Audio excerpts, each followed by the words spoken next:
Hey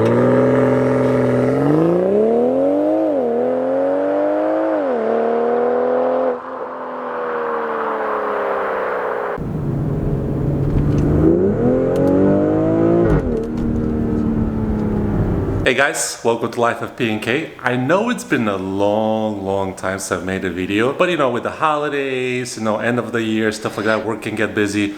So I've been kind of pushing back the video, or this specific video, because I wanted to provide to you guys a long-term review of the CSZ exhaust. I know a lot of people have been asking questions specific about the exhaust, like what valves I went with, what setup I went with, etc. So I want to address those questions. Also, I want to give you a long-term review when it comes to the actual hardware, how the exhaust is holding. It's been about 7,000 miles or so on the car. I don't drive a lot, but I would say about 6 months or so, if not more, since I put the exhaust on.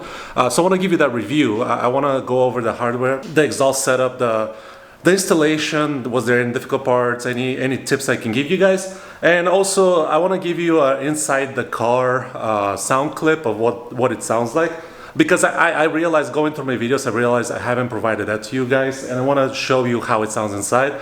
I want to go over the modes and what I did to the infotainment, so that way you guys, if you want to copy my setup, you can to like 100% accuracy. So with that being said, let's get on with the video. But first, let's take a look at the car. Recently got a wash. It was rained on yesterday, but it looks really good in this light. One thing, and another reason why I haven't really made videos recently, is you guys can see this right here. This dent, not sure how well you can see it in this light. See. It's right here. I'm not sure with the light how well you can see it. So what happened is my car, I went to do curbside pickup at a local grocery store, and the person that was loading up the car, parked the cart here and then let it roll into the car. The grocery store is going to cover this, so I'm going to take it to a paintless dent repair. Hopefully they can fix it. It doesn't look like a bad fix, but it's there. I want to get this fixed. The grocery store is covering everything. They were actually quite nice. It just took some time going through their insurance, their risk management department, and so on. So that's been another thing that's going to get fixed this week, so I'm very excited about that. So let's talk about the first step, and that will be, who do you contact? How do you get your hands on this exhaust, and how do you order it? My advice is, you can find CSZ company on Alibaba, but my advice is to contact Emily on Facebook. CSZ Emily, I believe is her name on Facebook. Contact her via, or if you can find her WhatsApp, contact her via those channels and you'll get the best service. She's always responsive. She's very attentive to what modification you want to do to the exhaust, because you can adjust some things, very minor things, but you can adjust some things. So she's very good at getting this. She's very good at finalizing the order. So that's my advice. Go through CSZ Emily. She's responsive on Facebook. She's responsive on WhatsApp. No problems there. Would be my best recommendation for you how to order the exhaust. Now, when it comes to ordering the exhaust, there's a few options you can select or change. One of the options, and a lot of people ask about this option, will be the valve controllers. So you have two options. You can go OEM valve controller, which is a little bit more expensive, but they outsource a BMW valve controller that you use for the secondary valve, which comes with the aftermarket exhaust. So you use your original valve controller and then a secondary one that they send over with the harnessing, with the wires and everything, and you keep all your stock functionality. This is what I opted for. The second option, and I'll go a little bit more into detail on this, but the second option is getting an aftermarket valve controllers. I believe it's about $100 cheaper, but then you have a remote and you just open the valves with the remote. You can keep them open all the time. It's up to you how you want to do it. You also have to wire that to a power source. So you can use the wiring for your OEM valve, which to me, I would not want to do that, tap into the wires, mess with that, or you can just wire it to the cigarette lighter in the back of the car. That would be my preferred option. Again, you have to run the wiring. I did not opt for that. So let me give you the essential differences between both. I will go with what I went with first. So if you go with the OEM functionality valve, you just get another valve, you transplant your original one, and that's controlled via harness. The secondary valve is controlled via harness, and you keep your functionality in the car. What that says is the valves are not always 100% open. It just depends on the demand, depends on the mode you're on, and depends how you set it up. And the reason why I say set it up is because you can program your infotainment system the way you want to, and there's a different setting where it says sporty mode that's supposed to keep the valves at their optimum opening whenever necessary. I'll go a little bit more detail later in the video. What I did with the programming, there's another video that I made that goes way more into detail. With that being said, I wanted the simplest setup that remains with the OEM functionality, which that's what I picked. Now, if you want to go louder, this exhaust in all the different modes, the Eco, the Comfort, even the Sport, it's pretty quiet, I would say that. But once you open it in Sport Plus, that should be where like you really wanted the loudest, it does change a lot. I would say, to be said, Eco and normal Comfort, it's very quiet. Actually, I want to say it's quieter than the stock sound. But once you go into Sport and Sport Plus, it gets, like the exhaust really gets woken up and it really, you can really hear the car. What about the guys that decide to go with an aftermarket valve? One of the reasons I'll say to watch out for aftermarket valve is not all of them are made with a good quality. So some might fail. I've seen online a couple people had faulty valves where they didn't work properly. Could be the installation because you have to install the spring and everything. Could be the valve itself. That's why I wanted to go with the OEM BMW one, because 99% of the time it will work properly, and they provide an actual BMW with a proper serial code, etc., to make sure the part is accurate. But if you go with the aftermarket, you're gonna actually have your valves open all the time with a click of a button of the remote, which could be beneficial if you guys really want your car to be very loud, etc. Me, I care more of the quality of the noise versus the noise. So with that being said, you get a remote, you can decide how you want to wire the aftermarket valves, but to me, wire it from the cigarette lighter versus the actual wiring in the back that comes from underneath the car. I'm not an electrician, so I take the easiest way out, but if some of you guys are electricians, it could be an easy process for you to do properly and where it will last for a long time. Another good thing about going aftermarket is if you don't want to use the remote, you can program your like a garage opener in the mirror right there. You can program that to open your valves. Let's say you have your number 1 for your garage, number 2 and 3 could be open and closed. Because of the Wi-Fi frequency, whatever, it actually works. You just have to figure out how to program it, match the valves to that, you're good. So it'd be a really beneficial thing if you don't want to carry your remote around all the time, or use the remote to open your valves or close the valves. The only problem I see is, which I don't know with aftermarket how it works, but if you close it, I don't know if it's like fully closed to where, you know, it opens as it needs, but it's mostly fully closed, so it's going to be very quiet. I think that's the only downfall. Again, I might be wrong here, I'm just assuming this. And the last thing that you can actually modify with the exhaust is the tips. Let me show you mine. I went with these RRP tips. You can see they actually look really nice. I'm very happy with them. Back here, they fit really good as well. So you can customize the tips. I got lucky, I had more options. It just depends. I think because they manufacture a lot of this stuff, I think it just depending on what they have left sometimes. They had some of these RRP tips, I liked them, I went with those. But you can go, I think you can go with like black tips, you can go with like chrome tips, whatever you decide. I believe for an extra price you can even get bigger tips.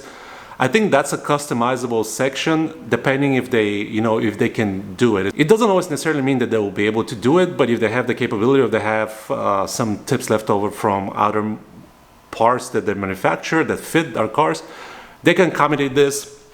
But I think it's mostly like silver or black, plus if they have anything extra, so you can look at that. So this basically covered the order process, what you can change and what you can get. So now let's move to the installation process. And the installation process is actually really simple. I would recommend to have a friend helping you, because you could use the extra 2 hands. There's a lot of parts that you have to do. The installation process overall is very simple, but I can give you a few tips, and one would go to the quality of the hardware. So the exhaust itself, it's really good actually. The pipes are amazing. The bends are perfect. I had a little issue with one of the pipes, and if you watch the video that I did the installation, it was bent through shipping. So I had to kind of force the pipe to fit inside the other one, sort of to make together. But it wasn't a big problem.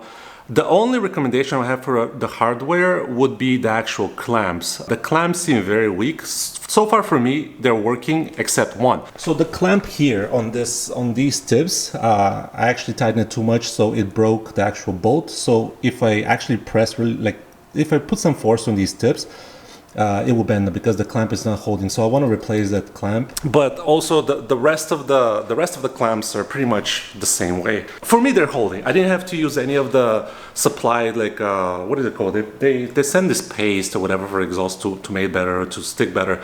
I didn't have to use any of that. I have no problems with leaks, nothing like that. But the clamps I'll definitely replace. Also, I'm gonna put a little footage from the previous video and what I did with the downpipe clamp meeting the exhaust.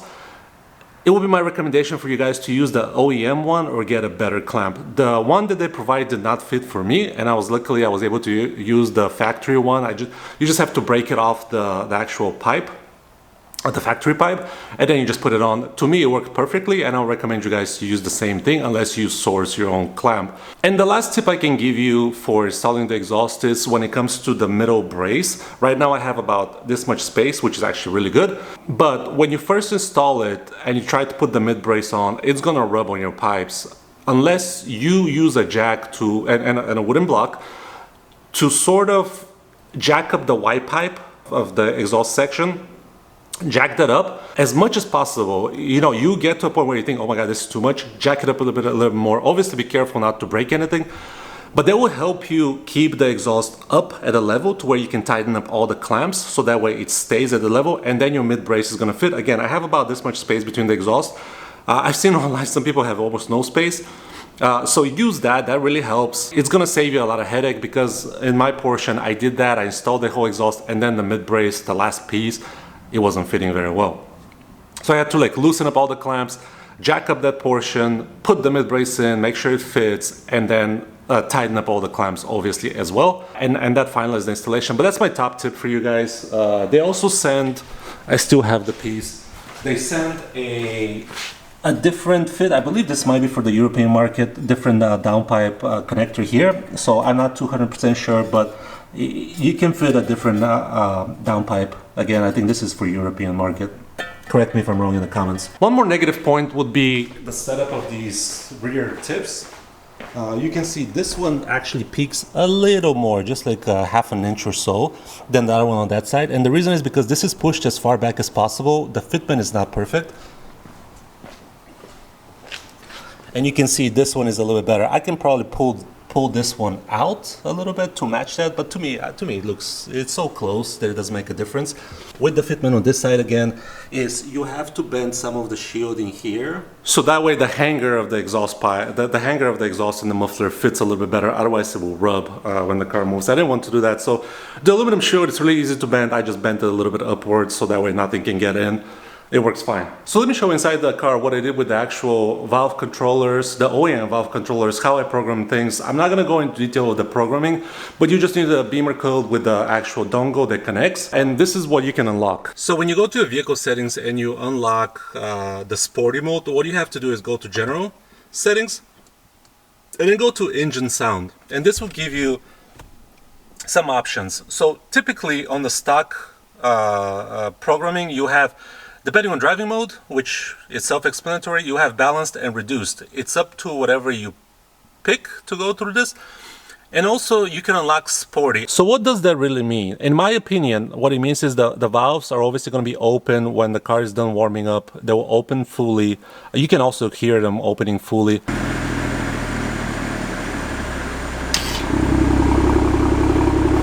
And then I think first, second, and third gear, maybe fourth, they're fully open. And then once you start going on the highway, it doesn't matter what mode you are, they slowly start closing.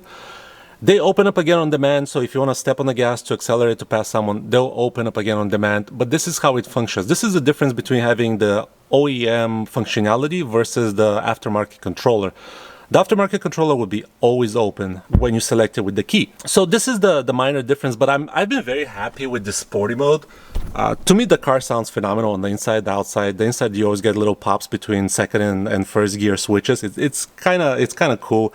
It's not loud and obnoxious. You can only hear it inside the car, maybe a little bit outside of the car. But overall, to me, I don't want something that's super loud. I've lived those years. I've had a loud car. The Mustang was very loud. The GTI was pretty loud. I've been fine. With this, I love it. When I want it to be in comfort and eco, it's perfect. It's like stock. It's quiet unless you need it. In Sport and Sport Plus, I'll show you, it's a little bit more rowdy. It's louder for sure. So with that said, let me start up the car. You guys can hear the noise when it starts up, and then we'll go along for a drive so you can kind of hear how it sounds inside, because I never provided that to you guys. I realize that. I apologize. So give me a second to set everything up.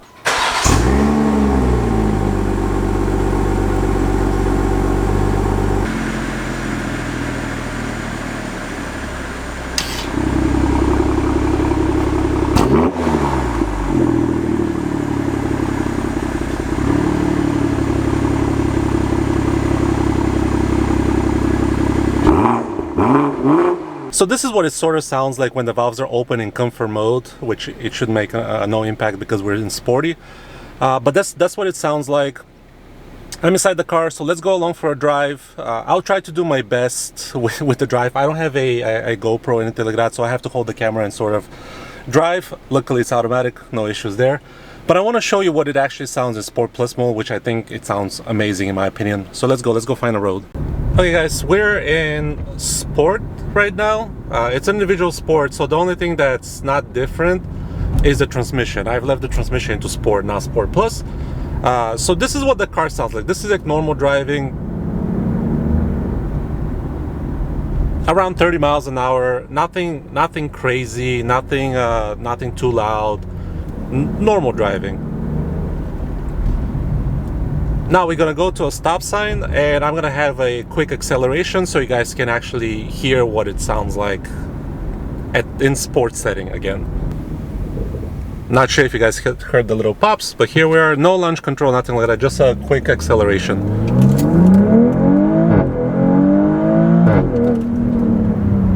That was 0 to 50. Just a quick acceleration, and you heard it how it sounds. Sounds pretty solid, I would say. One positive thing about it is the farts are there, because when I drove it first, when I installed the exhaust, the farts were not present, so I was really worried about that. So now let's go to a different place and let's do Sport Plus. That's where it gets rowdy. We're in Sport Plus. You can hear how things changed. Let's give it a stab and see what it does.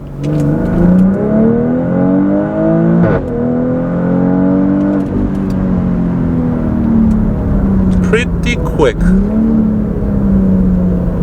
and you can hear how it switches gears. We'll try to come to a stop and then try again.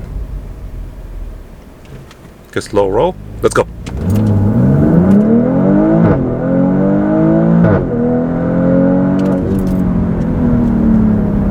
Pretty good.